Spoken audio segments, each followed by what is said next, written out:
یہاں پر آگے ہم دیکھتے ہیں کہ ابھی بھی وہ سافٹ کارنر موجود ہے کہ نہ تو پکڑا گیا ہے, نہ ہی کسی کو ہم دیکھ رہے ہیں کہ کسی پر پابندی لگانے کی ایون کوئی بات بھی نہیں کر رہا. پیٹرول بمز بھی وہی ہیں, پولیس والے بھی وہی مار کھا رہے ہیں, لیکن ریاست یہاں پر بیک فٹ پر نظر آئی ہے. اس کی کیا وجہ ہے؟ اور دوسرا میرا کوشچن آپ سے یہ ہے کہ مہنگائی بہت بڑا مسئلہ ہے. کیا مسلم لیگ نون کی قیادت کو اس وقت جو گورنمنٹ میں بھی ہے ان کو مشورہ دیتے ہیں کہ اس کے لیے کوئی اس طرح کا میکنزم بنائیں, کم از کم مہنگائی کو بھی کم کیا جا سکے؟ دیکھیں, جو پہلی آپ نے بات کی اس میں جو بھی آپ کہتے ہیں کہ ریاست بیک فٹ پہ نظر آتی ہے, ریاست بیک فٹ پہ صرف اس لیے ہوتی ہے کہ ریاست خون خرابہ نہیں چاہتی. ریاست کسی بھی شہری کی جان کی قدر کرتی ہے, ریاست کی ذمہ داری ہے. اگر عمران کو احساس نہیں ہے, اگر وہ ماؤں کے بیٹوں کو استعمال کر رہے ہیں, ان کی شہادتوں کو استعمال کر رہے ہیں, ان کے بچوں کو استعمال کر رہے ہیں اور خواتین کو استعمال کر رہے ہیں, جتھے لا کر حملہ آور ہے, تو ریاست کو تو سب کا خیال کرنا ہے نا. ہاں, یہ ضرور ہے کہ اب ریاست کو اداروں کے ساتھ سر جوڑ کے بیٹھنا ہوگا اور اس کے اوپر سے سیاسی جماعت کا لیبل جو ہے وہ ہٹانا ہوگا.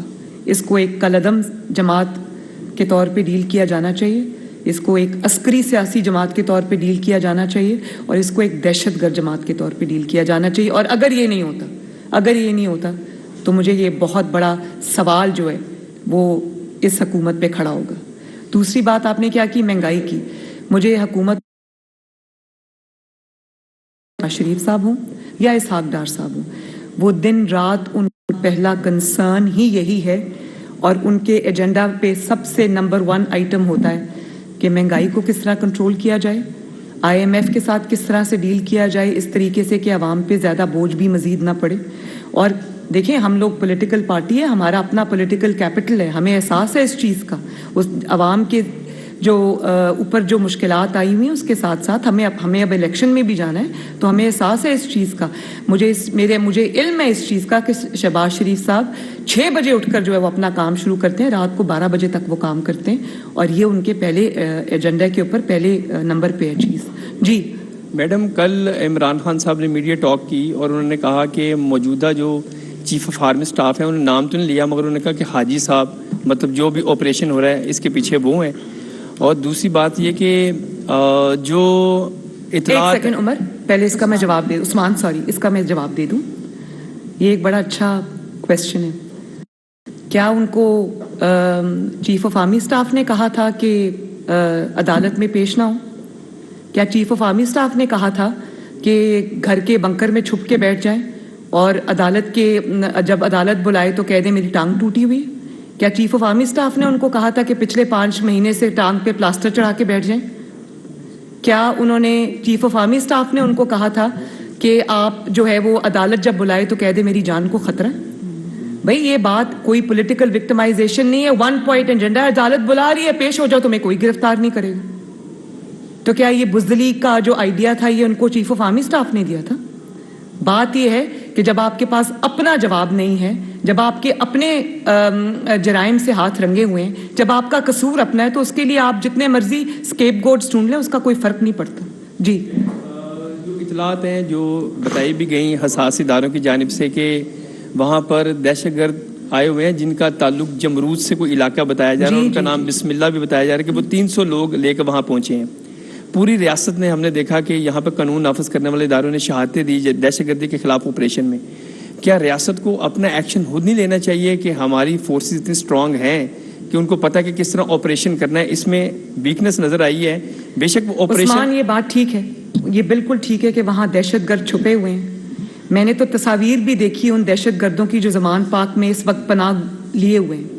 لیکن دیکھیں, ریاست کی پھر مجبوری, وہاں صرف دہشت گرد اور جتھے والے لوگ نہیں, وہاں پر کچھ معصوم پولیٹیکل ورکرز بھی ہیں جن کو گمراہ کر کے لایا گیا ہے وہاں پر, وہ بھی وہاں پہ ٹریپڈ ہے.